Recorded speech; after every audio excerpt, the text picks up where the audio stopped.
Putin ಅವ್ರು ಬಂದಾಗ ಕೆಲವರು ಹೋಗಿ ನಮ್ಮ ಪತ್ರಿಕಾ ಮಾಧ್ಯಮ ಸ್ನೇಹಿತರು ಮಾತನಾಡ್ತಕ್ಕಂಥ ನೋಡಿದೆ. ನನಗೇನೋ ಪುಟಿನ್ಗಿಲ್ಲೇ ಒಂದು ಟಿಕೆಟ್ ಕೊಡ್ತಾರೆ ಅನ್ಕೊಂಬಿಟ್ಟಿದ್ದು ನಾನು.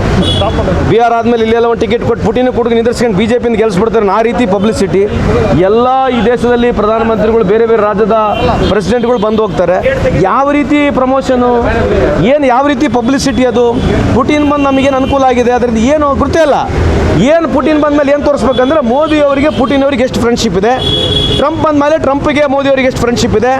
ಅವನು ಚೈನೀಸ್ ಪ್ರೆಸಿಡೆಂಟ್ ಬಂದಿದ್ದ, ಗುಜರಾತ್ ಒಂದೇ ಜೋಕಾಲಿ ಮೇಲೆ ಕೂತ್ಕೊಂಡು ಆಟ ಆಡಿದ್ರು ಅವರು, ಯಾರು ಮೋದಿ ಸಾಹೇಬರು, ಜಿಂಗ್ಪಿಂಗ್.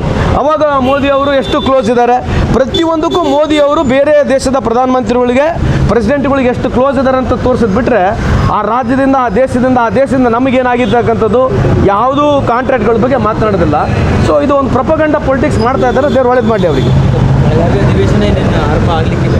ಪ್ರಮುಖವಾಗಿ ಉತ್ತರ ಕರ್ನಾಟಕದ ಸಮಸ್ಯೆಯನ್ನು ಚರ್ಚೆ ಮಾಡಬೇಕು ಸರ್ಕಾರ ಅನ್ನೋ ರೀತಿಯಲ್ಲಿ ವಿಪಕ್ಷದ ನಾಯಕರು ಆಗ್ರಹಿಸಿದ್ದಾರೆ. ಕಳೆದ ಬಾರಿ ಸಂಬಂಧಪಟ್ಟ ಚರ್ಚೆ ಆಗಿಲ್ಲ ಅಲ್ರಿ, ಅವ್ರಿಗೆ ಕೇಳಿ.